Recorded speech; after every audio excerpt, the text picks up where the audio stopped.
अस्सलामु अलैकुम व रहमतुल्लाहि व बरकातहू। विषय हिंदी संयुक्त लोकवाणी कक्षा 10वीं। कविता क्रमांक 4 जिन ढूंढा। विधा दोहे। रचनाकार संत कबीर। यह तस्वीर संत कबीर जी की है। परिचय। जन्म लगभग 1398 वाराणसी उत्तर प्रदेश। मृत्यु लगभग 1518 मगहर उत्तर प्रदेश। परिचय। भक्तिकालीन निर्गुण काव्यधारा के संत कवि कबीरदास मानवता एवं समता के प्रबल समर्थक थे। आपकी रचनाओं में धार्मिक आडंबर और सामाजिक रूढ़ियों के प्रति विद्रोह दिखाई देता है। मानवता ही आपका धर्म है। आपने किसी भी बाह्य आडंबर कर्मकांड की अपेक्षा पवित्र, नैतिक और सादगी भरे जीवन को अपनाया। आपकी भाषा सहज, सरल और सुबोध यानी अच्छा बोध देने वाली है। आपकी उलट बांसियां और रहस्यवाद प्रसिद्ध है। प्रमुख कृतियां साखी, सबत, रमैनी इन तीनों का संग्रह बीजक नामक ग्रंथ में किया गया है। पद्य संबंधी। संत कबीर ने समाज के हर पक्ष पर अपने दोहों के माध्यम से बिना लाग लपेट अपनी बात कही है। यहाँ संत कबीरदास के नीति संबंधी दोहे दिए गए हैं। इन दोहों में संत कबीर ने गुरु के महत्व, गुरु शिष्य संबंध, सद्व्यवहार, परोपकार, सहानुभूति आदि के बारे में अपने विचार व्यक्त किए हैं। जीव, आत्मा, परमात्मा के बारे में भी आपके विचार महनीय चिंतन को प्रेरित करते हैं। बड़ा हुआ तो क्या हुआ, जैसे पेड़ खजूर, पंथी को छाया नहीं, फल लागे अति दूर। बड़ा यानी धन या विद्या प्राप्त करके किसी व्यक्ति का बड़ा होना। अब ऐसा धन या विद्या प्राप्त करके बड़ा हुए तो क्या हुआ? जैसे पेड़ खजूर, जैसे कुछ खजूर इस फल का पेड़ ही हो। यह जो खजूर का जो पेड़ रहता है वह तार की तरह होता है, लंबा, और इस वजह से इस झाड़ के पत्तों की छांव यह नीचे जमीन पर बहुत सारी नहीं आती। और फिर पंथी को छाया नहीं। पंथी को छाया नहीं, पंथी यानी पथिक, पथिक यानी रास्ते से चलने वाला, राही, मुसाफिर, इसको छाया नहीं, छाव नहीं, फल लागे अति दूर। और इसे जो फल भी लगते हैं इस झाड़ को, खजूर के झाड़ को, वह भी बहुत ऊंचाई पर लगते हैं। और इस वजह से जो पंथी है, मुसाफिर है, उसे ना इस झाड़ की छांव मिलती है और ना इस झाड़ के फल तोड़ने मिलते हैं। बड़ा हुआ तो क्या हुआ, जैसे पेड़ खजूर, यानी विद्या धन से अगर इंसान बड़ा हुआ तो भी क्या हुआ, जैसा खजूर का पेड़ ही हो। वो मुसाफिर को छांव भी देता नहीं और फल भी देता नहीं, क्योंकि फल भी लगे हुए रहते बहुत दूर ऊंचाई पर। यहाँ पर इस माध्यम से कबीर जी ने ये कहा है कि अगर इंसान यह धन और विद्या से बड़ा हुआ पर उसका बड़प्पन भी उसमें आना जरूरी है। अब ये बड़प्पन यानी क्या, अब ये बड़प्पन यानी उसने लोगों का हित करना चाहिए, उसने अपने जरिए लोगों का लाभ करना चाहिए। वरना जैसे खजूर का झाड़ ना छांव देता है मुसाफिर को और ना मुसाफिर को आसानी से खजूर ये फल मिलता है, वैसे ना हो तो जब इंसान विद्या और धन के जरिए बड़ा होता है तब उसने लोगों की मदद करनी चाहिए। ऐसे संत कबीर जी ने कहा है। यहाँ शब्दार्थ, बड़ा यानी धन या विद्या प्राप्त कर बड़ा व्यक्ति होना, खजूर यानी ताड़ की तरह का एक वृक्ष, पंथी यानी पथिक, राही मुसाफिर और अति यानी बहुत। आपको कविताओं पर या नज्म पर स्वमत पूछा नहीं जाएगा तो किसी 2 या 4 पंक्तियां या कुछ पंक्तियां देकर उसका सरल अर्थ या भावार्थ पूछा जाएगा। इसलिए मैंने इस वीडियो में हर 2-2 पंक्तियों के भावार्थ लिखे हुए हैं।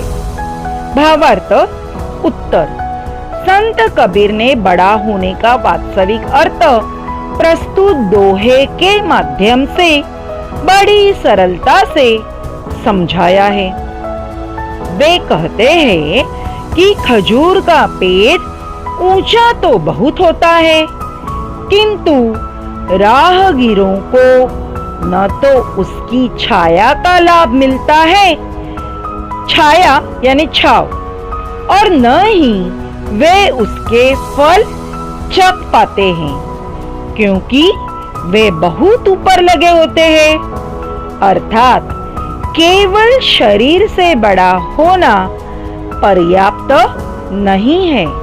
बड़प्पन तो इसमें है कि हमारे कर्म बड़े हो, कर्म यानी काम बड़े हो, और उसका फायदा यहाँ सभी लोगों, पशु पक्षियों को पहुंचे।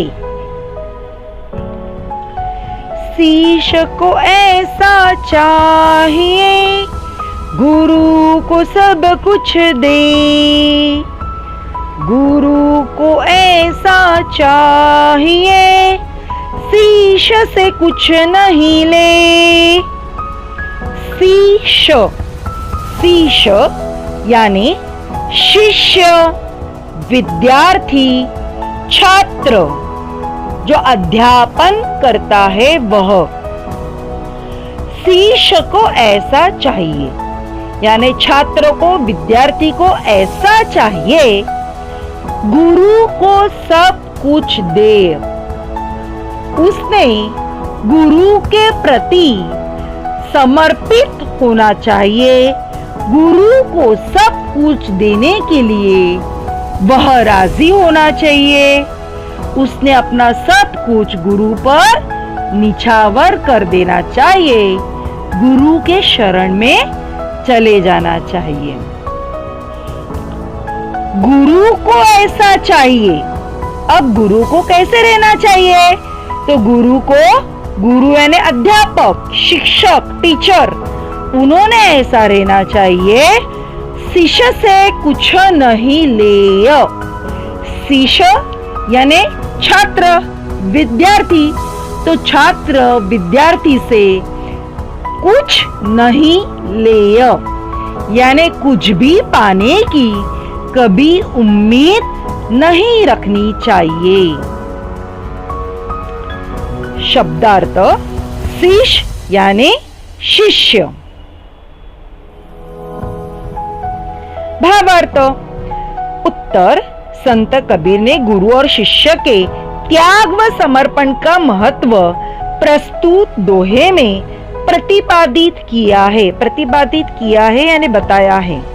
कबीर कहते हैं कि शिष्य ऐसा होना चाहिए, छात्र ऐसा होना चाहिए, विद्यार्थी ऐसा होना चाहिए जिसमें गुरु दक्षिणा के रूप में गुरु को अपना सर्वस्व देने की मनोवृत्ति हो, यानी उसकी आदत ऐसी हो कि गुरु दक्षिणा के रूप में वो अपना सब कुछ देने के लिए तैयार हो। और इसी प्रकार गुरु भी ऐसा होना चाहिए, शिक्षक ने भी ऐसा चाहिए जिसमें शिष्य से कुछ भी न लेने की मनोवृत्ति हो। उसने कभी शिष्य से कुछ पाने की ऐसी ख्वाहिश नहीं रखनी चाहिए, उम्मीद ऐसी बदले में उसे कुछ मिले इस बात की उम्मीद उसने नहीं रखनी चाहिए। और यह तब शक्य है जब गुरु व शिष्य को एक दूसरे पर पक्का यकीन हो। कबीरा संगत साधु की जो गंदी की बास, जो कुछ गंदी दे नहीं तो भी बास सुबास। कबीरा यानी संत कबीर जी। अब वो क्या कहते हैं, तो संगत यानी साथ, अपने साथ जो है वो किसकी रखनी चाहिए संगत, तो साधु की।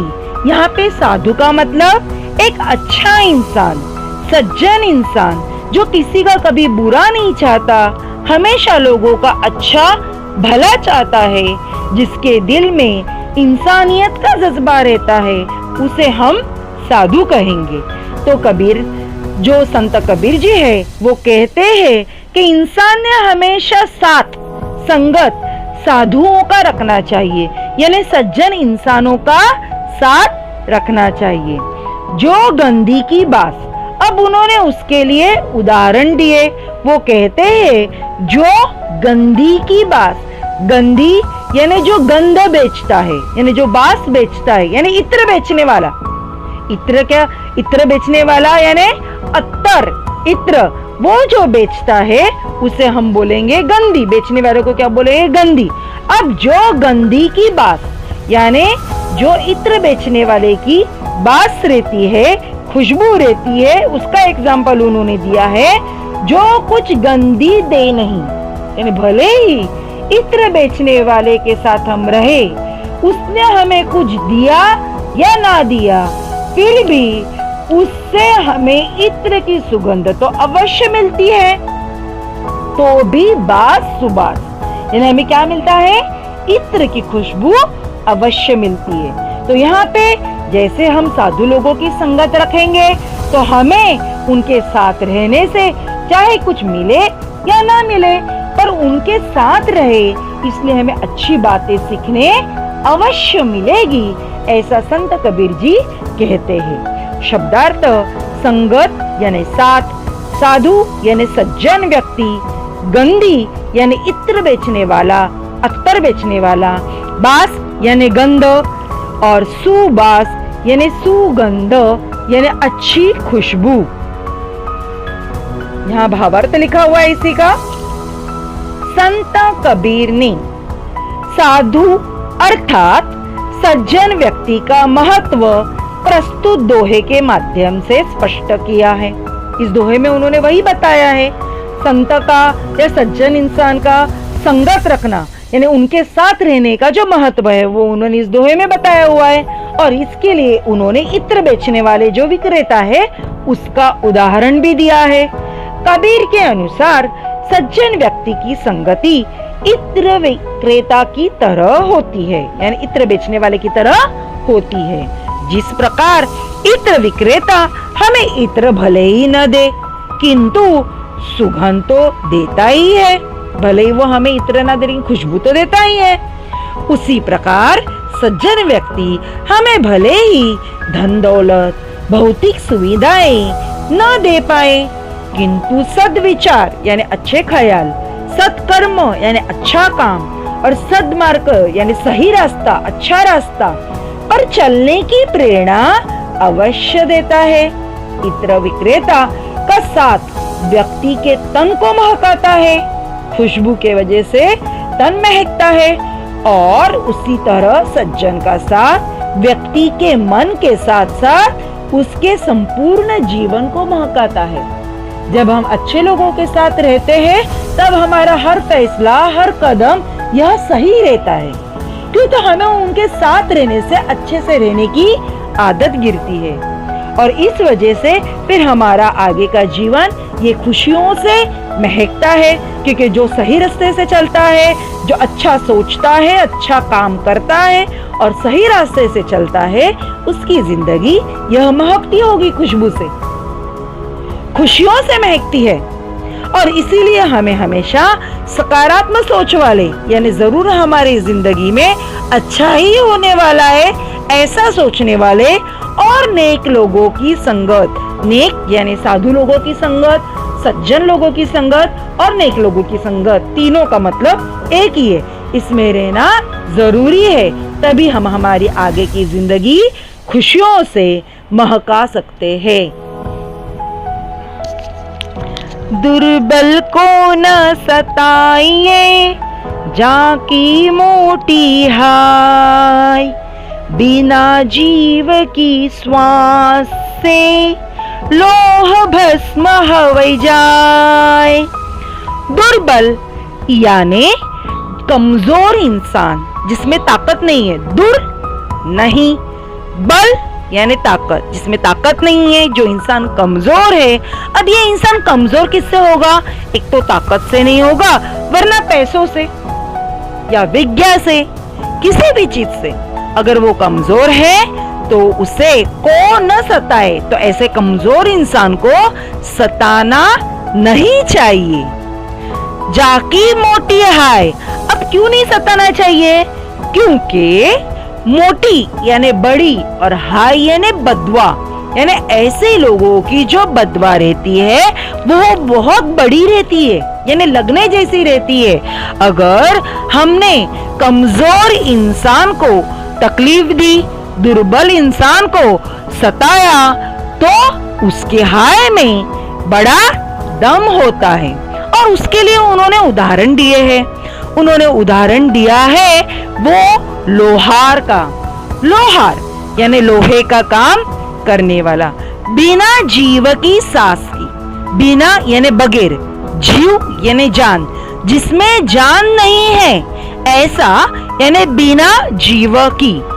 अब जिसमें जान नहीं है वो सांस लेगा क्या? नहीं, तो यहाँ पे क्या आएगा? बिना जीव की सांस से, यानी जो जिसमें जीव नहीं, जान नहीं, लेकिन उसके सांस से, यानी हम जब उसमें फूंक मारते हैं तो उसकी वो सांस बनी।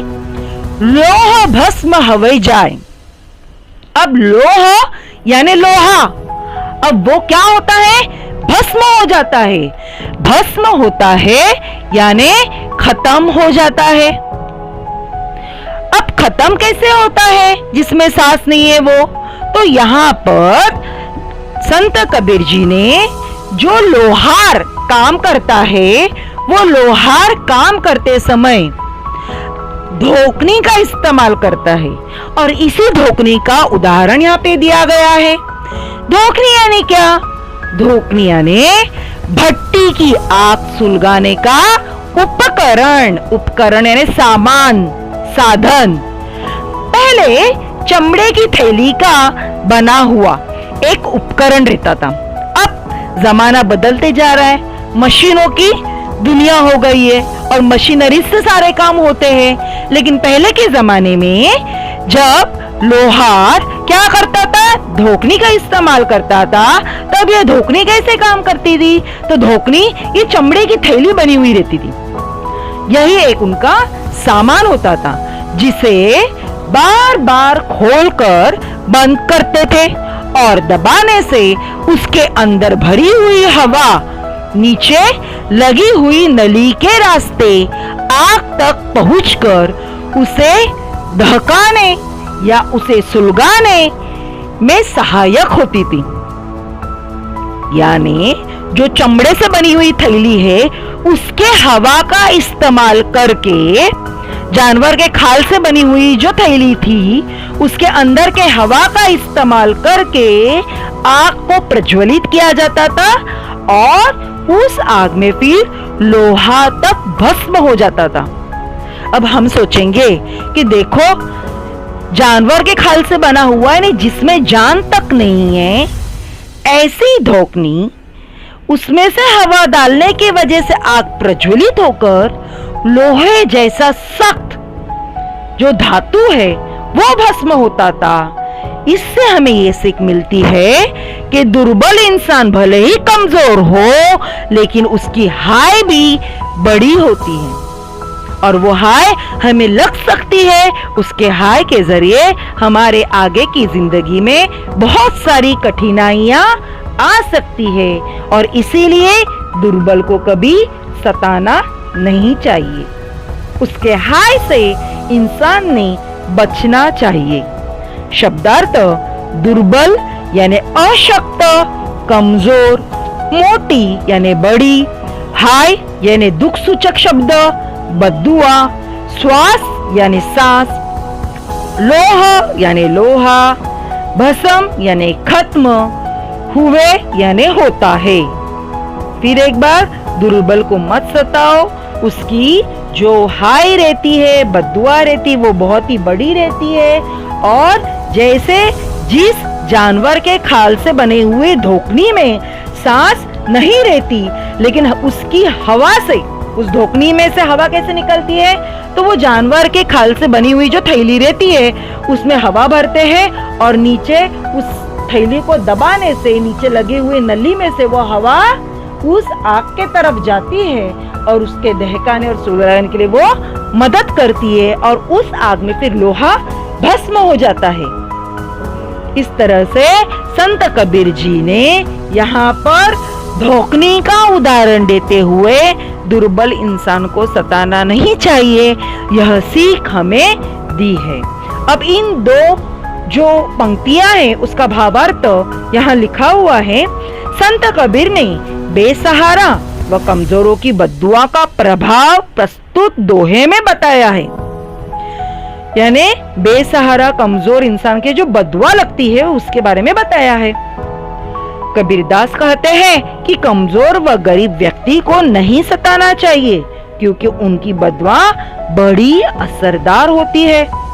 जिस प्रकार लोहार की धोकनी भले ही निर्जीव हो यानी उसमें जान नहीं हो पर उससे निकलने वाली हवा रूपी श्वास, लेकिन उसमें से जो हवा निकलती है उसे श्वास यानी सांस, ऐसे संत कबीर जी ने कहा है। तो उस श्वास से लोहा भी पिघल जाता है।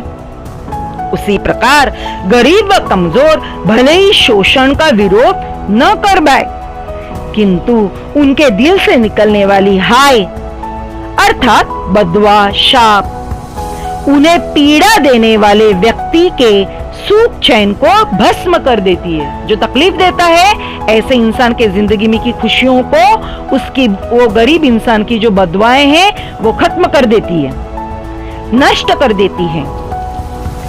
गुरु कुंभार शिष्य कुंभ है, गड़ गड़ काढ़ई खोट, अंतर हाथ सहार दई, बाहर बाहई चोट। अब गुरु कुम्हार, गुरु यानी शिक्षक, उस्ताद, टीचर, अध्यापक और कुम्हार यानी मिट्टी के बर्तन बनाने वाला। फिर वो घड़ा बनाएगा, कुंभ बनाएगा, मटका बनाएगा, मिट्टी की चीजें बनाएगा। कौन? कुम्हार। कुम्हार का यही काम है।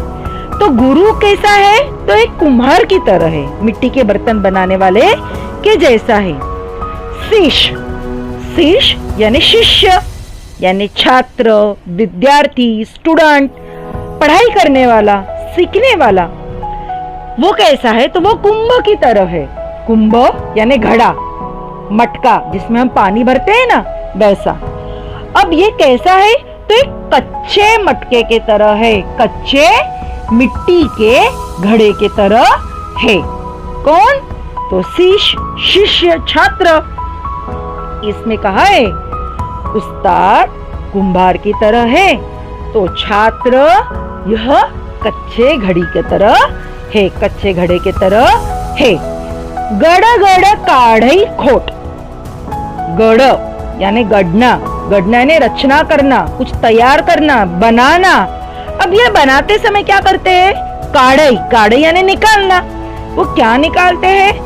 तो खोट निकालते हैं। खोट निकालते हैं दोष, गलतियां, यह ढूंढ ढूंढ कर निकालते हैं। कुम्हार अपने बनाए हुए जो मिट्टी के बर्तन हैं वह अच्छे भाव में बेचे जाने के लिए उसकी दोषों को, जो कुछ गलत शेप आया है वो सुधारने के लिए क्या करता है? उसकी जो दोष है उसे निकाल डालता है, उसकी जो गलतियां हैं उसे निकाल डालता है। और वो कैसे निकाल डालता है? तो अंतर हाथ सहार दे। अंतर यानी अंदर, अंदर हाथ सहार दे यानी हाथ का सहारा देते हुए। और बाहर बाहई चोट। और बाहर से क्या करता है वो? बाहई चोट यानी थपाथप की चोट देता है वो कुंभार, आकार आने के लिए, उसे सही से आकार आने के लिए। तो यहाँ पर ऐसे ही गुरु भी एक कुंभार की तरह कार्य करता है।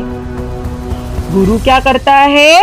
वो शिष्य के जो बुरी आदतें हैं उसे शिष्य से दूर करने के लिए गुरु बाहर से बहुत ही सख्त बात करता है कि जिससे चोट लग सकती है दिल को, लेकिन शिष्य को गुरु हृदय से अपना रहम दिल सहारा देता है। दिल में उसके सहारा रहता है अपने शिष्य के लिए।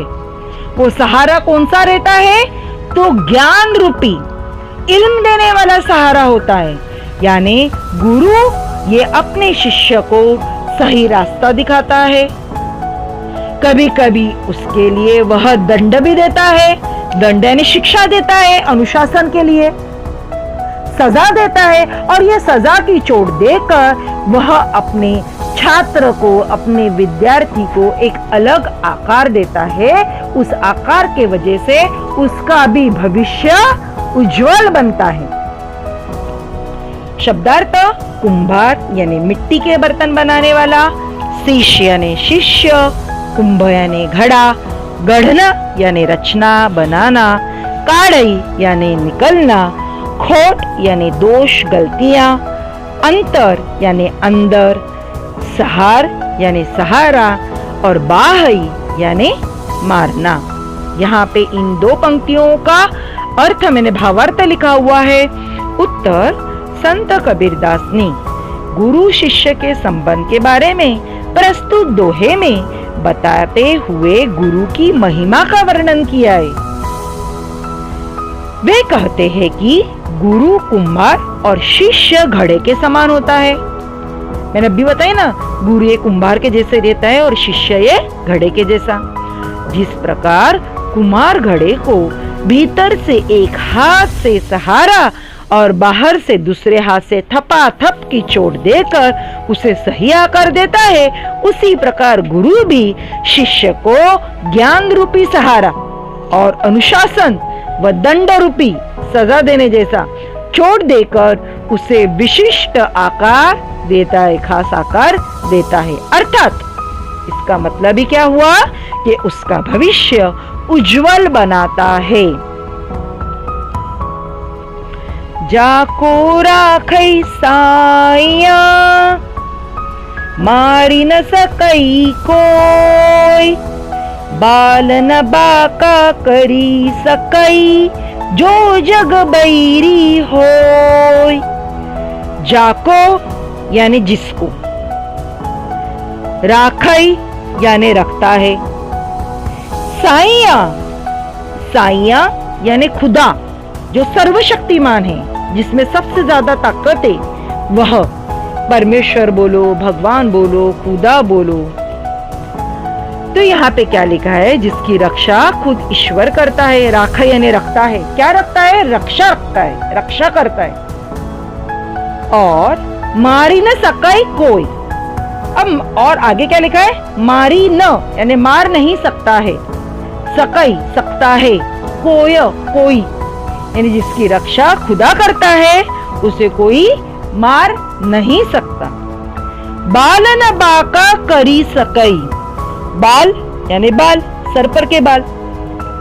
न बाका, बाका यानी टेढ़ा। करी कर सके, सकता है, उसके बाल तक कोई टेढ़ा कर नहीं सकता है। इसका मतलब क्या? उसे कोई भी जरा भी तकलीफ दे नहीं सकता, उसका कोई बिगाड़ नहीं कर सकता। जो जगह बैरी हो, जो जगह नहीं, जबकि पूरी दुनिया, जग यानी क्या? दुनिया, बैरी यानी क्या? दुश्मन होती है। इसका मतलब यहाँ पे ये बताया है कि जिसकी रक्षा खुद खुदा करता है उसको कोई मार नहीं सकता, उसका बाल तक बाका कोई नहीं कर सकता, बाल तक कोई उसका टेढ़ा नहीं कर सकता, भले ही पूरी दुनिया उसकी क्या हो? दुश्मन हो, लेकिन उसका फिर भी कोई बुरा नहीं कर सकता। शब्दार्थ जाको यानी जिसको, साईं यानी सर्वशक्तिमान परमेश्वर यानी खुदा भगवान, कोई यानी कोई, बाका यानी टेढ़ा, करी यानी करना, जग यानी संसार और बैरी यानी दुश्मन। यहाँ पे भावार्थ लिखा हुआ है। उत्तर संत कबीर ने ईश्वर सर्वशक्तिमान के रूप में प्रस्तुत दोहे पेश किया है। वे कहते हैं कि जिस व्यक्ति पर सर्वशक्तिमान ईश्वर की कृपा हो उसको कोई क्षति नहीं पहुंचा सकता, क्षति नहीं पहुंचा सकता यानी तकलीफ नहीं पहुंचा सकता। यदि पूरा संसार भी उस व्यक्ति का दुश्मन बन जाए तो भी उसका बाल बाका नहीं हो सकता। अतः हमें सदैव, सदैव यानी हमेशा, ईश्वर पर अटूट यानी नहीं टूटेगी ऐसी निष्ठा व असीम श्रद्धा यानी भरोसा रखना चाहिए। निरंतर यानी हमेशा अच्छे काम करते रहना चाहिए। नैनो अंतर आवतु, नैन झापी तो ही ले, ना मई देखो और को, ना तो ही देखन देव। नैनो यानी आंखों में, नैन यानी आंखें, नैनो यानी आंखों, अंतर यानी अंदर, आव यानी आ जाओ, तू यानी तुम। अब यहाँ पे ये संत कबीर जी किसे बोल रहे हैं? आंखों में आ जाओ, तो खुदा को बोल रहे हैं कि आप आंखों में आ जाओ। नैनो अंतर आओ तू यानी आंखों में आप आ जाओ, समा जाओ। नैन झापी तो ही ले, नैन यानी आंखें, झापी यानी बंद करूंगा, तो ही यानी तुम्हें, ले यानी लेकर, यानी क्या हुआ? आप मेरे आंखों में समा जाओ, फिर मैं मेरी आंखें बंद कर लूंगा आपको लेकर, आंखों में लेकर।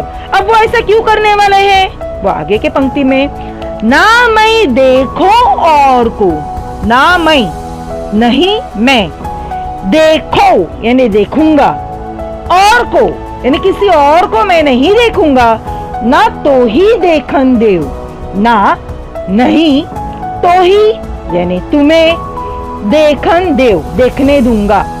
यहाँ पे क्या कहा गया है? ईश्वर के भक्ति में लीन हुए भक्त यह ईश्वर से कहते हैं, यानी संत कबीर जी ईश्वर को कहते हैं कि हे प्रभु तू मेरे आंखों में समा जा, मैं अपनी आंखें बंद कर लूंगा, ना मैं किसी और को देखूंगा और ना ही मैं तुम्हें किसी और को देखने दूंगा। यहाँ भावार्थ लिखा हुआ है। उत्तर संत कबीरदास ने ईश्वर के प्रति अपना प्रेम व भक्ति भाव प्रस्तुत दोहे में दर्शाया है। कबीर कहते हैं, हे प्रभु तू मेरी आंखों में आकर बस जा, मैं तुझे अपनी आंखों में बंद कर लूंगा। न तो मैं किसी और को देखूंगा और न ही तुझे किसी और को देखने दूंगा। इस दोहे के माध्यम से कबीरदास का ईश्वर के प्रति अनन्य साधारण प्रेम झलक रहा है। लाली मेरे लाल की जीत देखो तीत लाल, लाली देखन मैं गई, मैं भी हो गई लाल। अब यहाँ पर लाली यानी महिमा, यानी उनका बड़प्पन, किसका? ईश्वर का, उनकी महिमा। मेरे लाल की, मेरा लाल यानी कौन? खुदा। अब महिमा मेरे लाल की क्या है? जीत देखो तीत लाल, जहां देखेंगे वहां पे लाल यानी क्या? समा गई है। क्या कहा है? महिमा मेरे लाल की यानी मेरे खुदा की। लाल का मतलब हकीकत में पुत्र है, लाल यानी महिमा। लाल का मतलब एक तो पुत्र है या विलीन होना है। तो यहाँ पे क्या पहले लाइन में दिया हुआ है कि लाली मेरे लाल की यानी महिमा मेरे ईश्वर की, जीत देखो तीत लाल यानी जहां देखो वहां पर लाल है, यानी ईश्वर है, ईश्वर का अस्तित्व, खुदा का अस्तित्व यह चारों तरफ है। जहां देखूं वहां मुझे ईश्वर नजर आता है।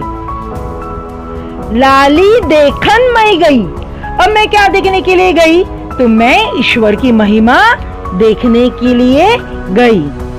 मैं भी हो गई लाल, तो मैं जब ईश्वर की महिमा देखने के लिए गई तब मैं खुद भी उस महिमा के रंग में रंग गई।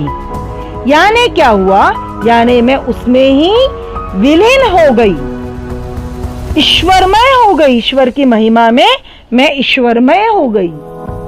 ईश्वर का अस्तित्व हर तरफ मौजूद है और मैं जब उनकी अद्भुत महिमा को देखने के लिए गई तब मैं उनमें विलीन हो गई।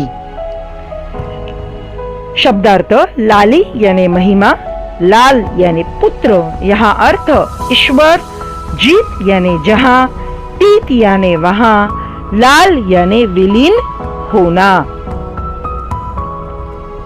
यहाँ मैंने इस दोहे का भावार्थ लिखा हुआ है। उत्तर: संत कबीर ने ईश्वर की महिमा एवं उनके प्रभाव को प्रस्तुत दोहे स्पष्ट किया है।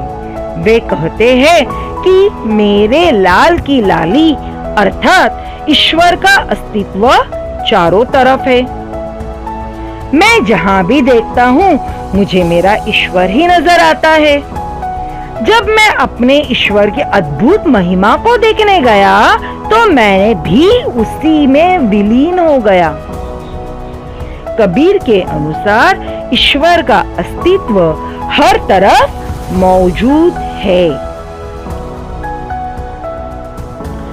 कस्तूरी कुंडल बसई, मृग ढूंढे बन माही, ऐसे घट में पीवहे, दुनिया जाने नाही। कस्तूरी यानी एक सुगंधित पदार्थ, एक खुशबूदार पदार्थ, यानी क्या? कस्तूरी। कुंडल यानी हकीकत में कान में पहनने का बाला, लेकिन यहाँ पे हिरण की नाभि, पेट, बेम्बी। बसे यानी बैठती है, यानी रहती है वहां पे। अब वापस से कस्तूरी कुंडल बसे, यानी एक सुगंधित जो पदार्थ है जिसका नाम कस्तूरी है, वो हिरण के नाभि में रहता है, बैठता है, रहता है। मृग, मृग यानी क्या? हिरण। ढूंढे यानी खोजता है। बन यानी जंगल में। क्या करता है हिरण? किसे खोजता है? तो कस्तूरी को खोजता है। और कहाँ खोजता है वो? जंगल में। जबकि वो कहाँ है? उसी के नाभि में होता है, लेकिन वो ढूंढते फिरता है, घूमता है ढूंढते हुए। ऐसे घट में पीव है, ऐसे यानी इस तरह के, घट यानी शरीर देह में है, पीव, पीव यानी प्रिय, पसंदीदा, दुनिया जाने नहीं, और दुनिया को जाने यानी जानती नहीं है, दुनिया ये जानती नहीं है। वापस से एक बार देखो, कस्तूरी कुंडल बसे, यानी हिरण के नाभि में जो खुशबूदार चीज रहती है ना, उसका नाम रहता है कस्तूरी। अब ये जो कस्तूरी रहती है वो कहाँ बैठती है? तो कुंडल में बैठती है। कुंडल यानी कि हिरण की नाभि, पेट, बेम्बी। और मुर्गो ढूंढे बन माही, और मुर्ग यानी हिरण ढूंढे ने ढूंढता है, कहाँ पे ढूंढता है?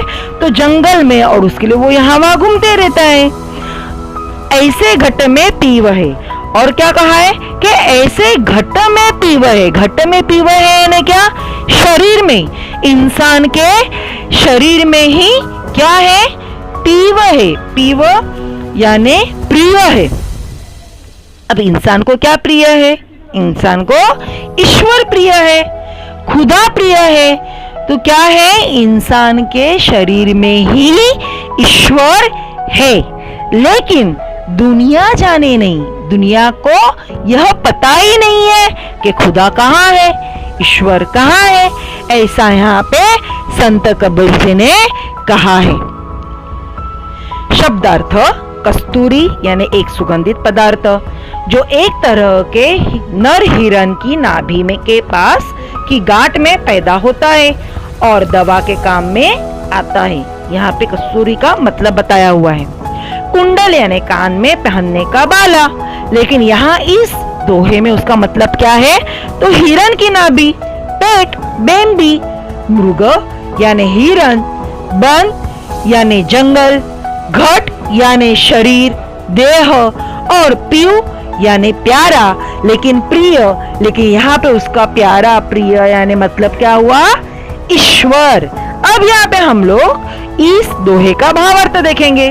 उत्तर, संत कबीर ने आत्मा के भीतर परमात्मा का वास प्रस्तुत दोहे में दर्शाया है, यानी इंसान के अंदर ही परमात्मा रहता है, ये बताया हुआ है। परमात्मा यानी खुदा। वे कहते हैं कि जिस प्रकार कस्तूरी यानी एक प्रकार का सुगंधित द्रव्य हिरण की नाभि में ही होती है, किंतु हिरण उसकी सुगंध से मस्त होकर उसे पूरे जंगल में खोजता फिरता है, उसी प्रकार हमारा ईश्वर भी हमारे भीतर ही बसा है, परंतु हम उसे न जाने कहां कहां ढूंढते फिरते हैं। यहाँ कबीर स्पष्ट करना चाहते हैं कि हमें बाहरी दिखावे से बचते हुए स्वयं के भीतर ही ईश्वर को खोजना चाहिए, अन्यथा संपूर्ण जीवन बीत जाने पर भी हम ईश्वर का साक्षात्कार नहीं कर सकेंगे, उसे नहीं पा सकेंगे। जिन ढूंढा तिन पाइया, गहिरे पानी पैठ, जो बौरा डूबंडरा रहा किनारे बैठ। जिन यानी जिसने, ढूंढा यानी खोजना, खोजा, जिसने खोजा, ढूंढा। तीन पाइया, तीन यानी उसने, पाइया यानी पा लिया, प्राप्त करके लिया, यानी जिसने खोजा, जिसने ढूंढा, उसने ही हासिल किया। यानी क्या? यानी कुछ भी कामयाबी, खुशियां, जो भी, या ईश्वर, खुदा जिसे भी पाना है, उसे उसके लिए कठिन परिश्रम और लगन की आवश्यकता होती है। यहाँ पर संत कबीर जी ने ईश्वर के बारे में ही कहा है कि जिसने खोजा उसने ही पाया। जिन लोगों ने ज्ञान रूपी सागर में गहरे पानी पेट, अब गहरे यानी गहरा बहुत सारा, पानी पैठ, पैठ यानी घुसना, डूबना। अब गहरे पानी में जो घुस गया, डूबा, यहाँ पे इसका मतलब यह होता है कि ज्ञान रूपी सागर यानी गहरा जल, उसमें जिसने डुबकियां लगाया उसी को ईश्वर मिला। उसने ही ईश्वर को ढूंढा, उसी ने अमूल्य रत्न की प्राप्ति कर ली। यानी जिसे कुछ भी हासिल करना है तो उसके लिए उसने पहले कठिन परिश्रम करना जरूरी है। जो बौरा डूबन डरा, जो यानी जो इंसान, बौरा यानी पागल या बावला, जो इंसान जो पागल है कि वो डूबन डरा, डूबने के लिए डरा, डुबकियां लेने के लिए जो इंसान डरता है। संसार ये क्या है, एक सागर के तरह है, और उसमें डुबकियां लेने के लिए जो इंसान डरता है और डर के मारे वो कहाँ रहा किनारे बैठ, वो सिर्फ सागर के किनारे में ही बैठा, डुबकियां लगाने से डरा इसलिए, तो उससे फिर ईश्वर की प्राप्ति होने ही वाली नहीं, उसे कुछ मिलने ही वाला नहीं, वो आगे सफल हो ही नहीं सकता, क्योंकि वो जिंदगी में आने वाले संघर्षों से घबरा जाने वाला इंसान है। यहाँ पे संत कबीर जी ने हमें ये कहा है कि देखो, गहरे पानी पैठ यानी जो गहरे पानी में घुसा उसने ही ढूंढा और उसने ही पाया। यानी गहरे पानी में घुसकर जिसने ढूंढा उसी ने अनमोल रत्न पाया,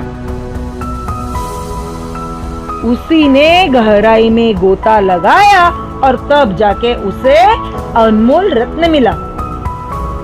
लेकिन जो इंसान डूबने के लिए डर गया वह किनारे ही बैठे रहा और इसी वजह से उसे कुछ हासिल नहीं हुआ। हमें जीवन में बहुत सारी चुनौतियों का, संघर्षों का ये करना पड़ता है, मुकाबला करना पड़ता है। अगर हम चुनौतियां, संघर्षों को भागकर एक जगह पे बैठे रहे तो हमें कामयाबी नहीं मिल सकती। जो लोग संघर्षों से घबरा जाते हैं वो असफल होते हैं। यही यहाँ पे संत कबीर जी को कहना है और इसीलिए उन्होंने कहा है, जिन ढूंढा तिन पाया। जिन्होंने ढूंढा उन्होंने पाया। और वो ढूंढने के लिए क्या किया उन्होंने, गहरे पानी पैठ, गहरे पानी में वो घुस गए, अंदर गए। जो बौरा डूबन डरा, जो डूबने से डरा, मेहनत करने से डरा, संघर्षों से, चुनौतियों से डरा, रहा किनारे बैठ, वो किनारे में ही बैठा।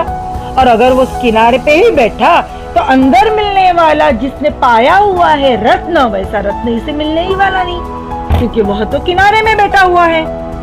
शब्दार्थ, जिन जिसने, तीन उसने, पाया पा लिया, पाया प्राप्त किया, पैठ प्रवेश किया, घुसा डूबना, बौरा बावरा पागल, डूबन डूबने से। यहाँ पे भावार्थ लिखा है उन दोहों का। उत्तर, संत कबीर ने श्रम व संघर्ष को ही सफलता का मार्ग प्रस्तुत दोहे में बताया है। संत कबीर जी क्या बोलते हैं, श्रम करना चाहिए और संघर्ष करना चाहिए, तभी जाके हमें सफलता मिलेगी, कामयाबी मिलेगी। कबीरदास कहते हैं कि अनमोल रत्न पाने के लिए पानी की गहराई में गोता लगाना ही पड़ता है। अनमोल रत्न कहाँ मिलते हैं, सागर में, अंदर गहराई में मिलते हैं, और उसे पाने के लिए हमें पहले उस गहराई में गोता लगाना पड़ता है। जो व्यक्ति डूबने से डरता है वह किनारे में ही बैठे रहता है। और अतः हमें अपने जीवन में भी चुनौतियां व संघर्षों से डरकर भागना नहीं चाहिए, बल्कि उन्हें स्वीकार करना चाहिए। चुनौतियों का सामना करते हुए आगे बढ़ने वाला व्यक्ति सदैव सफल हुआ है। सदैव यानी हमेशा, सफल यानी कामयाब। जो व्यक्ति संघर्षों से घबरा जाने वाला, जो इंसान संघर्षों से घबरा जाने वाला रहता है, वह व्यक्ति हमेशा असफल रहता है। वो हमेशा असफल यानी नाकामयाब रहता है। जो तो को काटा बुवे ताही बोऊ तू फूल, तो ही फूल को फूल है बाको है तिरसूल। जो यानी जो इंसान, तो को यानी तुमको, तुम्हारे रास्ते में कांटा बोए यानी कांटा बोता है। कांटा जो टोचता है वह बोता है। ताही बोऊ तू फूल, ताही यानी तू, उसके लिए, बोऊ यानी बो, क्या तो फूल।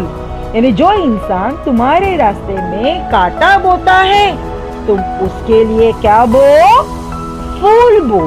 जो कांटा बिछाता है तुम्हारे रास्ते में, उसके लिए तुम्हें क्या करना है, फूल बिछाना है।